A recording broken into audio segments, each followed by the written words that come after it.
أعوذ بالله من الشيطان الرجيم. بسم الله الرحمن الرحيم. الحاقة ما الحاقة وما أدراك ما الحاقة كذبت ثمود وعاد بالقارعة فأما ثمود فأهلكوا بالطاغية وأما عاد فأهلكوا بريح صرصر عاتية سخرها عليهم 7 ليال و8 أيام حسوما فترى القوم فيها صرعى كأنهم أعجاز نخل خاوية فهل ترى لهم من باقية وجاء فرعون ومن قبله والمؤتفكات بالخاطئة فعصوا رسول ربهم فأخذهم أخذة رابية إنا لما طغى الماء حملناكم في الجارية. قیامت کیا چیز ہے اور آپ نے سمجھا کہ قیامت ہے کیا؟ سمود اور عاد نے اس کھڑکھڑا دینے والی چیز کو جھٹلا دیا تھا، تو سمود تو سخت چیخ کے ذریعے ہلاک کر دیے گئے اور رہ گئے عاد تو نہایت تیز ہوا سے غارت کر دیے گئے۔ اللہ تعالیٰ نے اس آدھی کو ان پر مسلسل 7 رات اور 8 دن مسلط رکھا، تو آپ ان لوگوں کو اس طرح پڑا ہوا دیکھتے ہیں گویا وہ کھجوروں کے کھوکھلے تنے ہیں، تو کیا آپ کو ان میں کا کوئی بچا ہوا بھی نظر آتا ہے؟ فرعون نے اس سے پہلے کے لوگ اور الٹی ہی بستیوں نے بھی گناہوں کا ارتکاب کیا، چنانچہ انہوں نے اپنے پروردگار کے بھیجے ہوئے پیغمبر کی نافرمانی کی تو اللہ نے ان کی بھی سخت پکڑ فرمائی۔ جب پانی حد سے بڑھ گیا تو ہم نے تم لوگوں کو کشتی میں سوار کر دیا۔ لِنَجْعَلَهَا لَكُمْ تَذْكِرَةً وَتَعِيَهَا أُذُنٌ وَاعِيَةٌ فَإِذَا نُفِخَ فِي الصُّورِ نَفْخَةٌ وَاحِدَةٌ وَحُمِلَتِ الْأَرْضُ وَالْجِبَالُ فَدُكَّتَا دَكَّةً وَاحِدَةً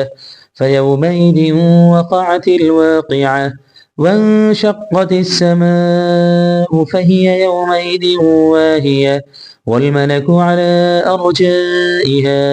ويحمل عرش ربك فوقهم يومئذ 8 يومئذ تعرضون لا تخفى منكم خافية فأما من أوتي كتابه بيمينه فيقول هاؤم اقرءوا كتابيه إني ظننت أني ملاق حسابيه فهو في عيشة راضية فی جنت عالیہ قطوفها دانیہ۔ تاکہ اس واقعے کو ہم تمہارے لیے ایک یادگار بنا دیں اور یاد رکھنے والے کان اس کو یاد رکھیں۔ پھر جب ایک دفعہ سور پھونکا جائے گا اور زمین اور پہاڑ اٹھا لیے جائیں گے اور ایک ہی چوٹ میں دونوں کو ریسا ریسا کر دیا جائے گا، تو اس دن قیامت قائم ہو جائے گی اور آسمان پھٹ پڑے گا اور وہ اس دن پھسپھسا ہو جائے گا اور فرشتے اس کے کناروں پر ہوں گے اور 8 فرشتے اس دن اپنے اوپر آپ کے پروردگار کے عرش کو اٹھائے ہوئے ہوں گے۔ اس دن تم لوگ اس طرح پیش کیے جاؤ گے کہ تمہاری کوئی بات چھپی ہوئی نہ رہے گی، تو جس کو اس کا نامہ اعمال داہنے ہاتھ میں دیا جائے گا تو یہ تو کہے گا لو میرا نام اعمال پڑھ لو، مجھے تو یقین تھا کہ مجھ کو میرا حساب ملے گا، تو وہ تو بڑی پسندیدہ زندگی میں ہوگا، یعنی اونچے باغ میں جس کے میوے جھکے ہوئے ہوں گے۔ كلوا واشربوا هنيئا بما أسلفتم في الأيام الخالية وأما من أوتي كتابه بشماله فيقول يا ليتني لم أوت كتابيه ولم أدر ما حسابيه يا ليتها كانت القاضية ما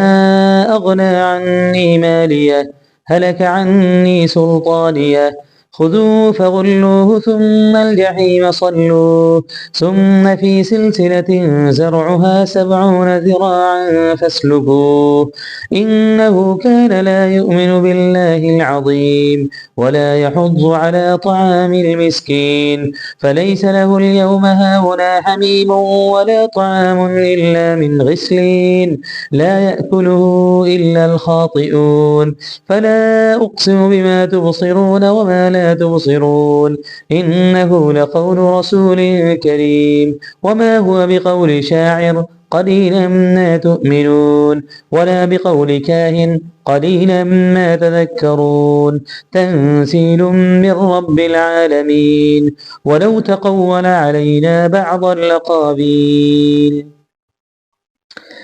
تم نے گزشتہ دنوں میں جو عمل کیا ہے ان کے بدلے مزے سے کھاؤ پیو، اور جس کا نام اعمال اس کے بائیں ہاتھ میں دیا جائے گا